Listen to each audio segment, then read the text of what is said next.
Hello. તો તમારા માટે એક નવી ભરતી આવી ગઈ છે કે જે છે રાજકોટ મહાનગરપાલિકામાં અલગ અલગ જુદી જુદી જગ્યાએ 219 જેટલા ઉમેદવારો લેવાના છે. જેમાં આપણે ફર્સ્ટ જોઈએ જે કામની છે જુનિયર ક્લર્ક. બરાબર. તો એની લાયકાત માટે જોઈએ જુનિયર ક્લર્ક, જેમાં તમને માંગ્યું છે ગ્રેજ્યુએશન કે કોઈ પણ ફિલ્ડમાં, જેમ કે બીઈ છે, બીએ છે, એમએ છે, બીએસસી છે, કોઈ પણ તમે કોઈ પણ વિષયમાં ગ્રેજ્યુએટ હોવા જોઈએ, સ્નાતક હોવા જોઈએ. પછી છે લિખિત પરીક્ષામાં મેરિટ જે રીતે હશે તે રીતે નિમણૂક આપવામાં આવશે. અને જો તમારી નિમણૂક થાય છે તો તમારે ફરજિયાત ટ્રિપલ ની પરીક્ષા પાસ કરવાની રહેશે. જુનિયર ક્લર્કનું પગાર ધોરણ છે ફિક્સ 5 વર્ષ માટે 26,000. અને પછી 5 વર્ષ પછી જે પે મેટ્રિક્સ લાગે છે લેવલ 2 નું લાગશે છઠ્ઠા પગાર પંચ મુજબ. બરાબર. તો એ જોઈ લેવું એકવાર. એની વય મર્યાદા છે 18 વર્ષથી 35 વર્ષ સુધી. તો 18 વર્ષથી 35 વર્ષ સુધીના ઉમેદવાર આમાં ફોર્મ ભરી શકે છે. એના સિવાય ઘણી બધી જુદી જુદી જગ્યાઓ છે. બરાબર.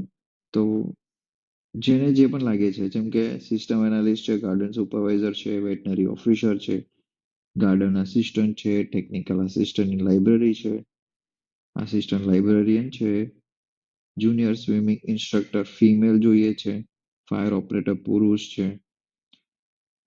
તો એમાં તમને અનુકૂળ આવતી જગ્યાએ તમે ફોર્મ ભરી શકો છો. અથવા જો તમને નહીં આવડતું હોય ફોર્મ ભરતા, તો તમને હું એક ડિસ્ક્રિપ્શનમાં કોન્ટેક્ટ નંબર આપું છું. તો એ કોન્ટેક્ટ નંબર ઉપર તમે ફોન કરીને અથવા તો મેસેજ કરીને, વોટ્સએપ મેસેજ કરીને તમે તમારું ફોર્મ ભરાવી શકો છો ઘરે બેઠા. બરાબર છે. અને એના સિવાય બીજી વયમર્યાદા છે કે તમારી ઉંમર, જો તમે ફોર્મ ભરો છો ફોર્મની લાસ્ટ ડેટ સુધીમાં જો તમારી ઉંમર 45 વર્ષથી વધુ હોવી જોઈએ નહીં, બધી કેટેગરીના ઉમેદવાર, સિવાય કે રાજકોટ મહાનગરપાલિકામાં નોકરી કરતા હોય. બરાબર છે. તો આટલી વસ્તુ છે. આ નવી ભરતી આવી ગઈ છે અને સારામાં સારી ભરતી છે. જો તમે આમાં જે જૂના પેપર છે રાજકોટ મહાનગરપાલિકાના એ કરો છો, અથવા તો જે જી ટ્રિપલ એસબી વાળા લે છે તો એના જૂના પેપર, જુનિયર ક્લર્કના જૂના પેપર, તલાટીના પેપર છે, એ તમે વાંચો તો એમાં આ જે પરીક્ષા છે જુનિયર ક્લર્કની રાજકોટમાં, તો એમાં તમને વધારે સારું પડશે પરીક્ષા પાસ કરવા માટે.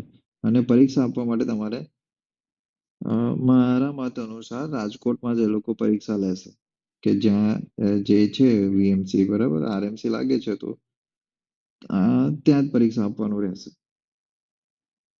બરાબર. બીજી કોઈ માહિતી જોઈતી હોય તો તમે કોમેન્ટ કરી શકો છો. અથવા તમને કોઈ બી મુશ્કેલી આવે છે ફોર્મ ભરવામાં, તો તમે, હું નંબર આપું છું ડિસ્ક્રિપ્શનમાં, એ નંબર ઉપર તમે મેસેજથી કા કોલ કરીને તમે પૂછી શકો છો. Thank you.